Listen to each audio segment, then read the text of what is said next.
We're not talking people under our current system who are just going to be processed quickly in a detention centre in Kent. We are talking about people being dispersed into communities, into migrant hotels from which they abscond, from which they work illegally. And we know that this is absolutely on an industrial scale, and the British taxpayer is supporting these people for years. Keir Starmer just went through one of the most embarrassing moments of his career right in the middle of Parliament. Nigel Farage didn't hold back at all. He took aim at Starmer, calling him out for failing to address major issues like illegal immigration and public safety. It was intense, and you could see that Starmer was left totally speechless and exposed, with no solid comeback. I'm sure you have big plans for Reform UK. At a huge conference, Nigel Farage gave, even the most cynical person would say that Nigel Farage gave an absolutely barnstorming speech at that conference in Birmingham. You had thousands of people there. You've built a party of 80,000 members, and I'm sure many of them are volunteering for your party as well. Nigel Farage didn't hold back at all when he went after Keir Starmer's leadership in Parliament. It was one of those fiery moments where Farage laid out a harsh critique of Starmer's silence and lack of action on issues that are really hitting home for people across the UK. He zeroed in on one of the biggest concerns out there: illegal immigration. Farage argued that Starmer has been shockingly passive, almost standing by as waves of illegal immigrants make their way into the country without any real attempt to stop it. Farage didn't sugarcoat it. He highlighted how Labour's failure to act has not only fueled public fear, but also added to this growing feeling that society is spiralling. It's no surprise people are increasingly frustrated, feeling like Starmer and his party are completely disconnected from the real issues facing Britain today. But we both know Nigel has universal support, our members. We could run a direct democratic vote every single day and he'd come up with around about 100%. We both know that. But look, in terms of what Reform are doing, we are professionalising the party at speed. We're rolling out new branches across the country, really durable campaign, electoral winning machines. That's what we're doing. Remember, the 14.1% of the vote that we won in the general election, the 4 million vote, came with Nigel Farage as leader for a matter. Farage also highlighted how Starmer's inability to act has led to a decline in public safety across the country. He specifically called out Starmer's government for failing to address the rise in street violence and criminal activities. According to Farage, this inability to implement effective policies has allowed the public to lose trust in the government.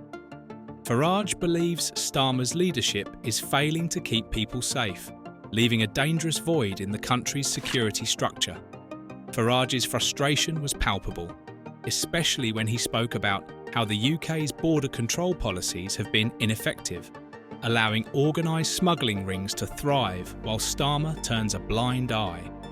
One moment that exposed Starmer's vulnerabilities was Farage's mention of the tragic stabbings in Southport, a heartbreaking incident that shook the nation.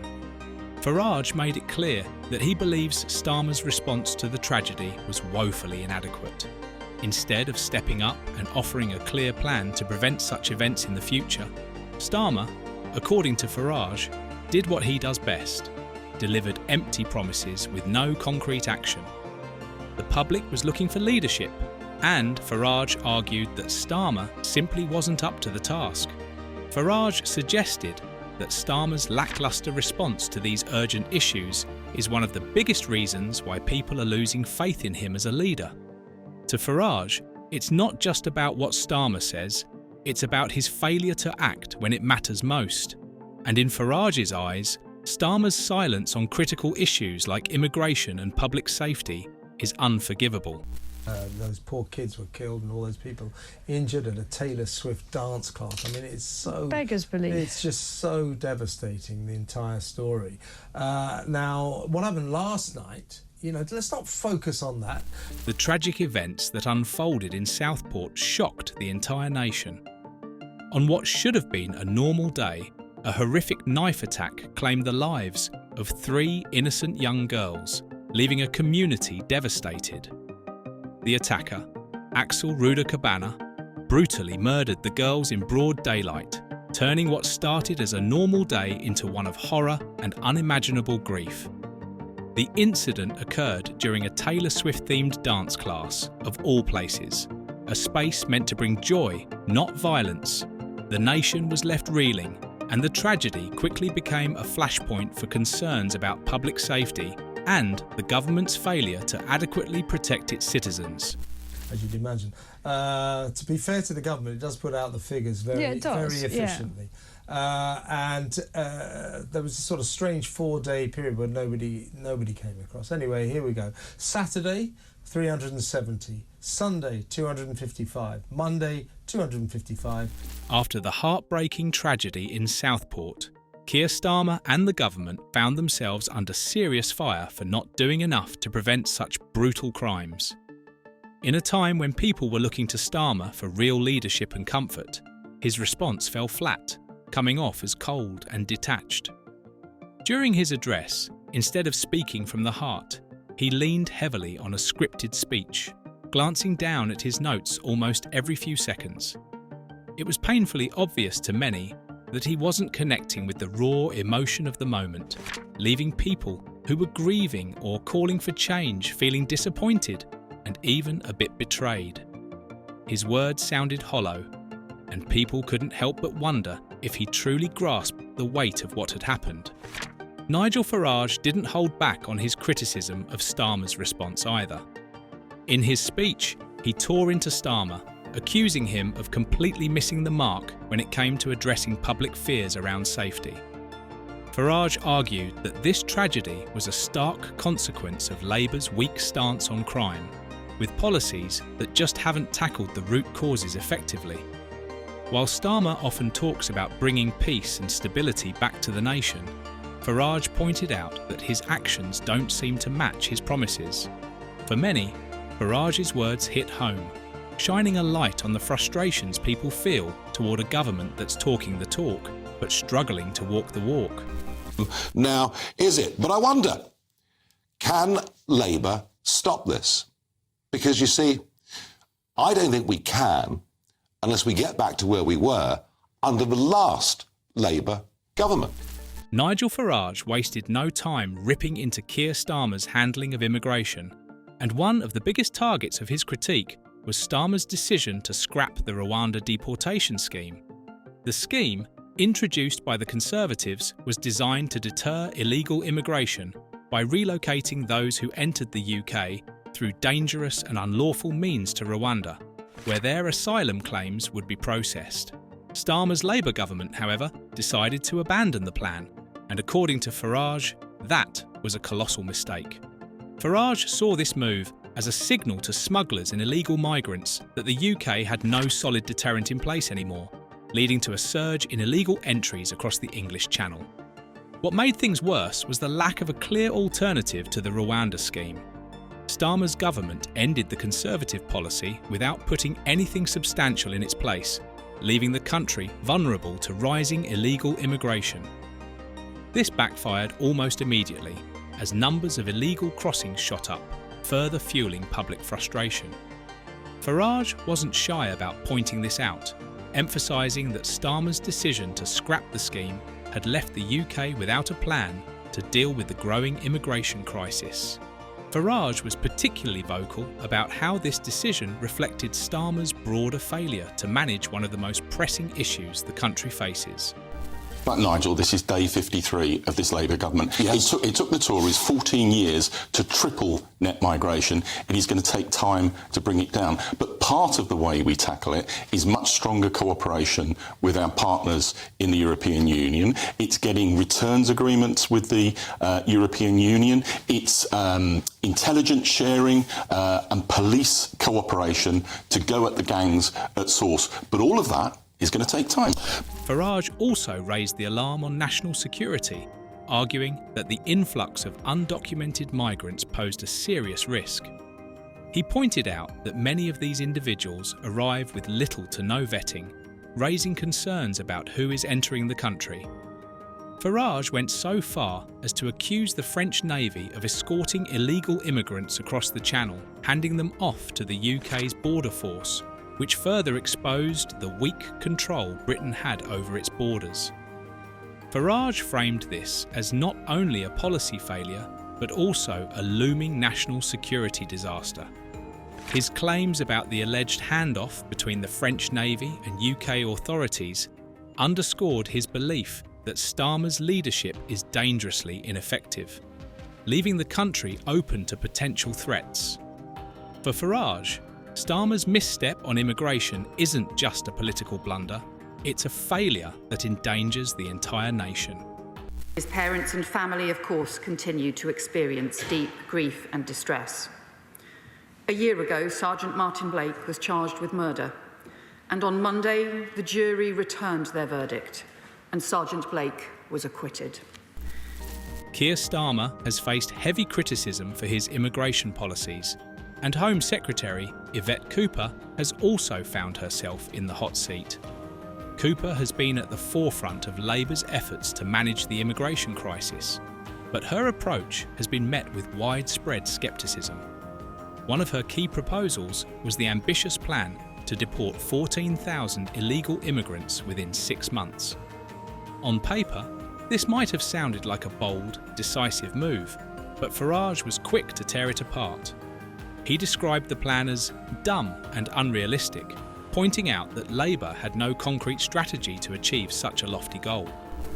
It is imperative that the jury's verdict is respected, and that Sergeant Blake and his family are given the time and space that they will need to recover from what will have been an immensely difficult experience for them during both the investigation and the trial.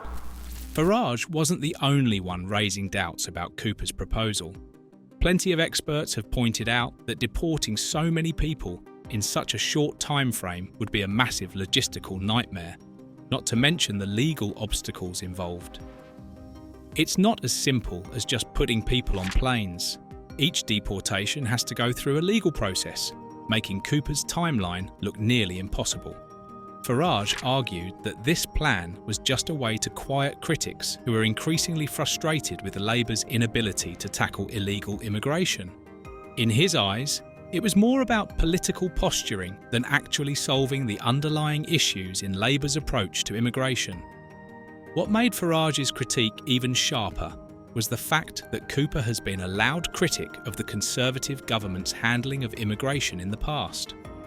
When the Conservatives were in power, Cooper didn't hold back, often slamming them for not doing enough to control illegal immigration. Now, with Labour at the helm, Cooper is facing the same kind of scrutiny for failing to follow through on her promises.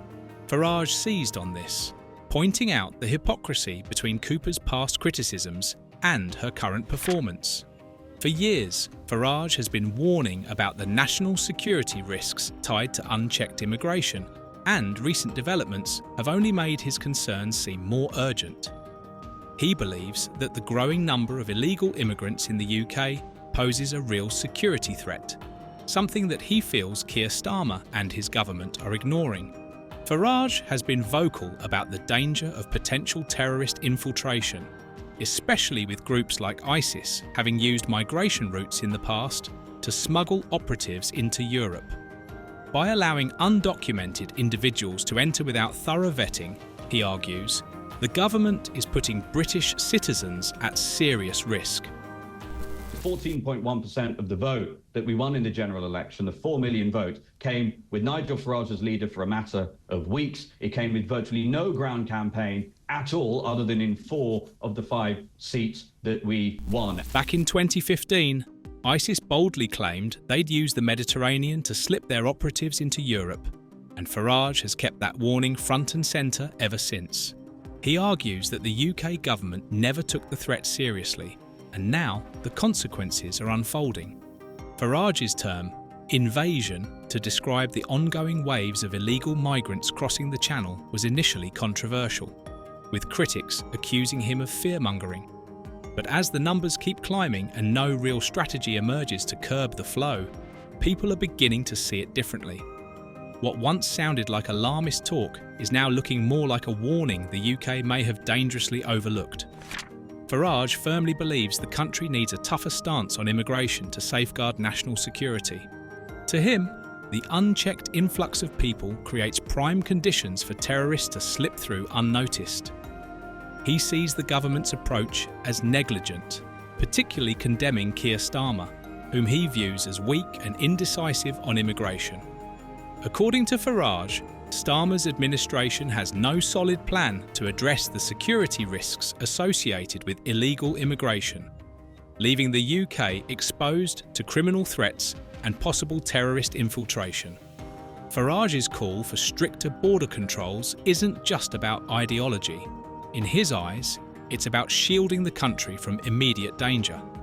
He believes Starmer lacks the strength needed to guide the UK through this crisis, warning that without decisive action, the situation could spiral even further. After the tragic Southport stabbings, Starmer had a chance to step up and show real leadership in a moment of national grief. But instead of reassurance, people saw a stilted, robotic response that felt disconnected from the pain and shock gripping the country.